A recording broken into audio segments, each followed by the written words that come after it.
BYD just confirmed solid-state batteries entering pilot production in 2027, targeting 400 watt-hours per kilogram, which is more than double what today's LFP cells can do. Their new sodium-ion battery hits 10,000 cycles, that's roughly 27 years of daily driving.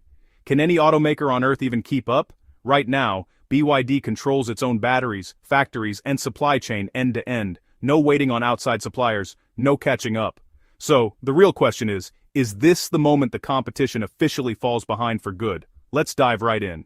Car companies are chasing one battery breakthrough at a time. BYD just announced two, moving in completely opposite directions, and somehow both make perfect sense. On one end, solid-state batteries targeting extreme energy density and premium performance.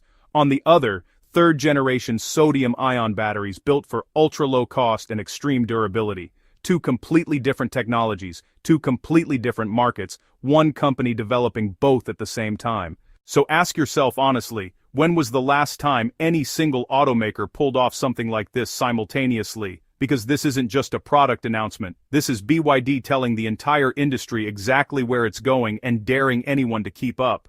To understand why this matters, we need to look at each technology separately. Starting with the one getting the most attention, BYD confirmed pilot production of solid-state batteries beginning in 2027. That does not mean you'll be buying a solid-state EV off the lot in 2027. Pilot production means small-scale manufacturing lines, enough to validate the process, stress test real cells under real conditions, and get a limited number of vehicles on the road.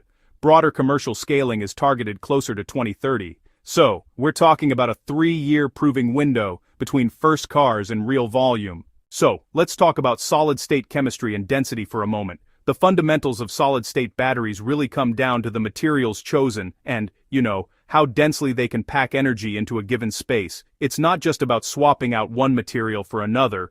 It's about rethinking the entire structure from the atomic level up.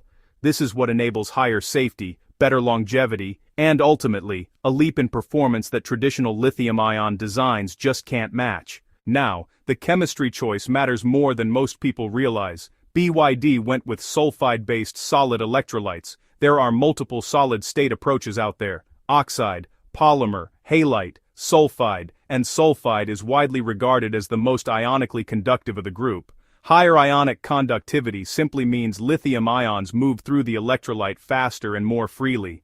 That directly improves charging speed, power delivery under load, and critically cold weather performance, which has been one of the most frustrating limitations of current batteries for drivers in colder climates. BYD is targeting first-generation energy density at 400 watt-hours per kilogram, with second-generation pushing toward 500 watt-hours per kilogram. Those numbers need context to mean anything real. BYD's current blade battery, their LFP chemistry, sits around 160 to 170 watt-hours per kilogram, which is already considered competitive by today's standards. At 400 watt-hours per kilogram, BYD's first solid-state generation would deliver more than double that figure. At 500 watt-hours per kilogram, we're looking at roughly 3 times the energy density of mainstream EV batteries available right now. So, what does that actually mean when we're talking about a real car? Let's take a 60 kilowatt-hour battery pack, like the kind you find in a mid-size EV, such as the BYD Atto 3 today.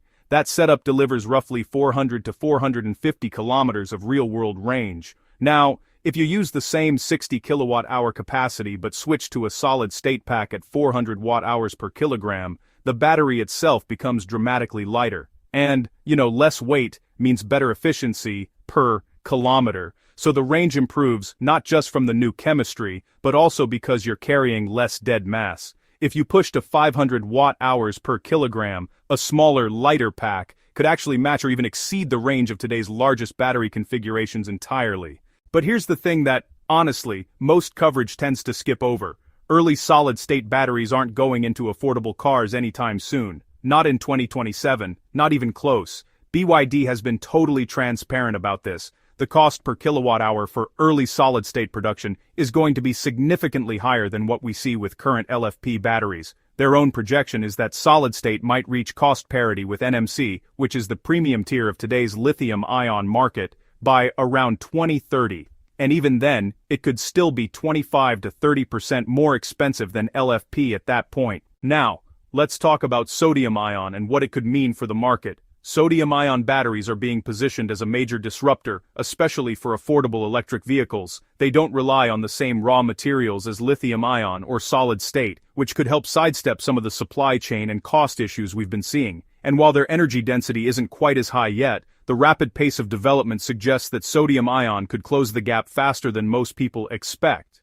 If that happens, we might see a real shakeup in the battery market, with sodium-ion offering a compelling alternative for cost-sensitive segments and possibly even accelerating the adoption of electric vehicles worldwide.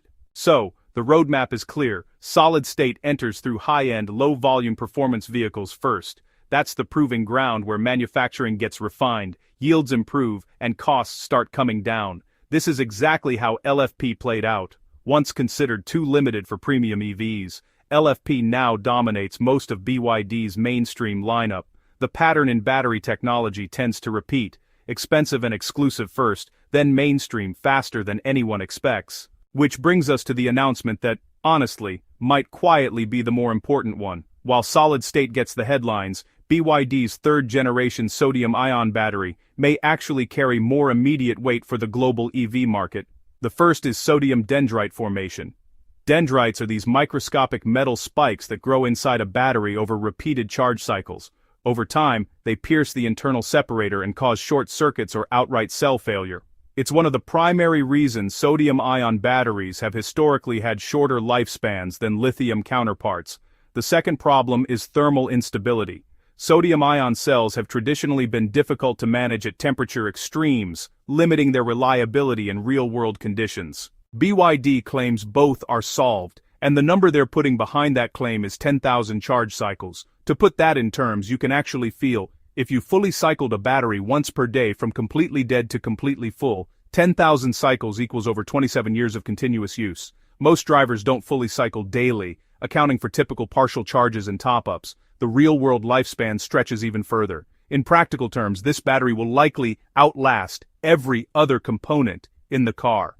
The drivetrain, the suspension, the interior, all of it will wear out before the battery shows meaningful degradation.